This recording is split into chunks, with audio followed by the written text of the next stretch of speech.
Hello people, this is Sonali, the Melodramatic Bookworm. If you've been here before, welcome back, and if you're new to my channel, welcome to the Melodramatic Bookworm family.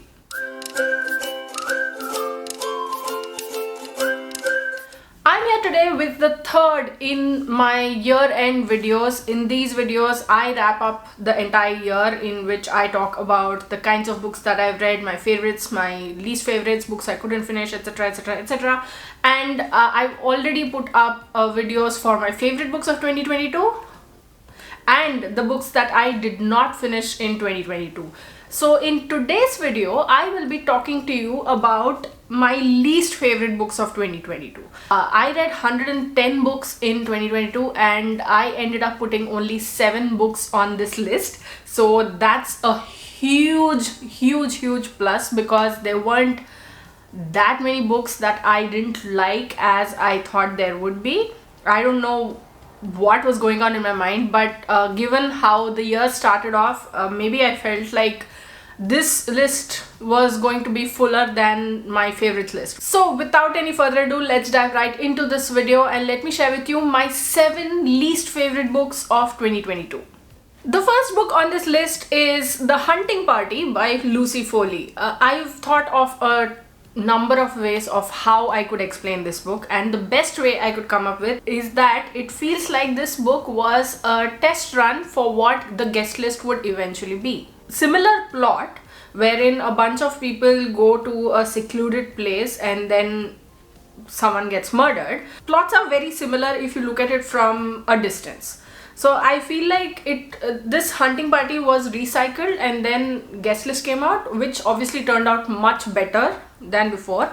And given by how Lucy Foley's books have been going for me, I feel like the progress or the improvement in each of these books is amazing. I really don't want to use this word, but it just felt like a cheaper version of the guest list. The characters are unlikable. The plot is repetitive. It just goes on and on and on and on and on. Okay, fine, I get your point. Move on to the next point. But no, it's going to harp on the very things. This book I read in January 2022, if I'm not mistaken, and it helped that I had some other good books to offset this one. So next up is Gardens of Love by Meera Godbole Krishnamurti. This is the story of a heterosexual couple in which they are going through a separation of sorts, and they meet their parents. Like, the woman meets her mother and the man meets his father, and they are trying to work through their previous issues, but also in context of what they are going through in the present. So whether or not they come about to a solution, and if they do, what exactly is it going to be, how much leeway are they willing to give each other and their parents in the process, and to themselves, forms this entire story. And I just felt like, even though the book was illustrated, it's a pretty quick read. It won't take you long. This whole book is about like 160-170 pages. Despite all that, it felt like what they were trying to do was really unclear. I mean, we get the bigger picture, we get the essence of what is going on and what these two individuals are trying to do, and how they're trying to work out their issues, but it just felt like they were trying to push the blame onto each other. I mean, they are trying to work through these emotions as well, like why they are trying to push it onto each other and why they are not able to work out things with each other. Yet the writing style was a bit stunted. It felt like way too poetic than it's supposed to be, because you just don't break out into quotes every single time. It's not like you have to put your words into sayings or proverbs in order to get your point across. You can actually speak like a normal person and still get your point across. I mean, I know the point of literature, the point of fiction is to embellish what reality is, but it just felt contrived, it felt forced, and it was not just in a couple of places. It was throughout the book, and I was like, fine. Next up is My Lovely Wife by Samantha Downing, and this is one of the most infuriating books I've ever read. This is the story of a couple who does murder to keep the joy or the spark in their marriage alive. And I don't know how this works. Like, I know that there are people who are bad, but to justify those actions by saying that, oh, we are doing this all for love of each other and we are going to be doing the right thing by each other, by ourselves, and then that plot twist hits and you are like, you know what? It serves you right. The whole thing was, it's getting to some point, we feel like, but it just keeps moving in circles. It feels like other than the point that they are absolute psychos in the truest sense of the word, there was no other point to it. And that ending, they just botched it by rushing it so much. Because you need to take time to unravel these things. If you had spent time pacing the whole book instead of repeating things and then coming to a natural conclusion, then perhaps the book would have been much better. But no, that did not happen. What happens in the end? Obviously, I won't say because I don't want to spoil it, irrespective of how much I did not like the book.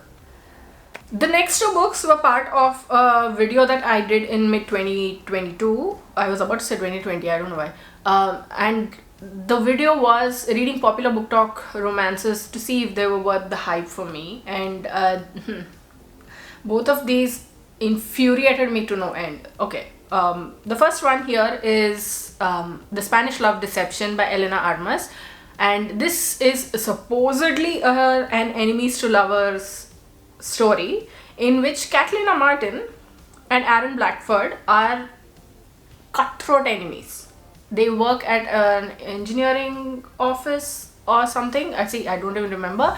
But something that happened 18 months ago, because of one throwaway remark, now they are at each other's throats. And now Catalina Martin has no date to her sister's wedding, and Aaron Blackford volunteers.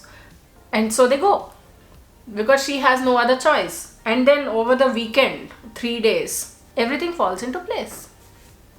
What were enemies to lovers? Like, I've said this in, it feels like tens of videos before, but the only thing that's here is Catalina Martin's lack of personality, her obliviousness, and on every page, her mention of his blue eyes, his deep blue eyes, his ocean eyes, his this eyes, his that eyes, and then his chest was so solid.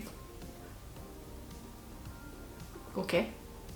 And see, I love the author's Bookstagram page. I've been following her for a long time and I loved the pictures that she takes. It's very aesthetic, they're very beautiful, and sometimes her captions are very engaging also. But when this book came out, I was like...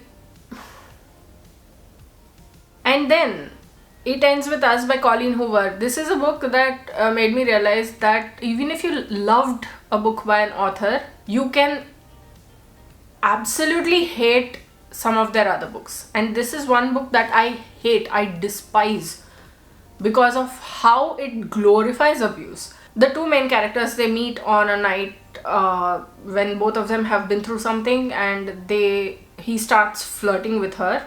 Okay, which is fine, but it goes to the point where he says something on the lines of, I want to sleep with you or something, and then he goes on to say something about bad people, something about we are not bad people, but we are just people who sometimes do bad things. And I'm like, sir, excuse me, it just that quote doesn't even make sense.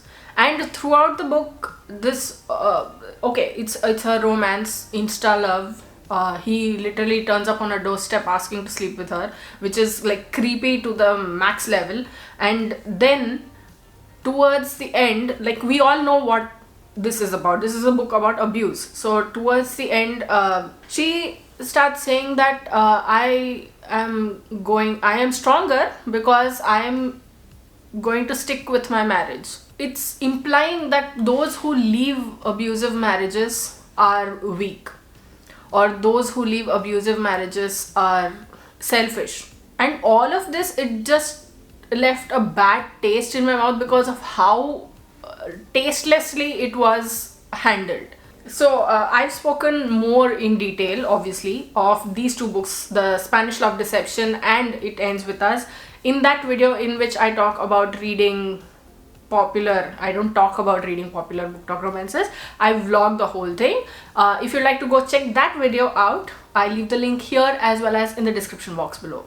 Next is Hellfire by Lisa Ghazi. This was a gift, and this was a book that I thought I would end up rating 5 stars, that I thought I would love, but unfortunately it's ended up on this list instead. But this is the story of two sisters who have been locked up by the mother. And basically the mother is super controlling. She rules over the household with a tight fist, and she has not allowed either of her daughters, who are now 40 years old, to go outside because she fears that the world will get at them, or the daughters will learn something and they'll move away. There's some reasoning going on.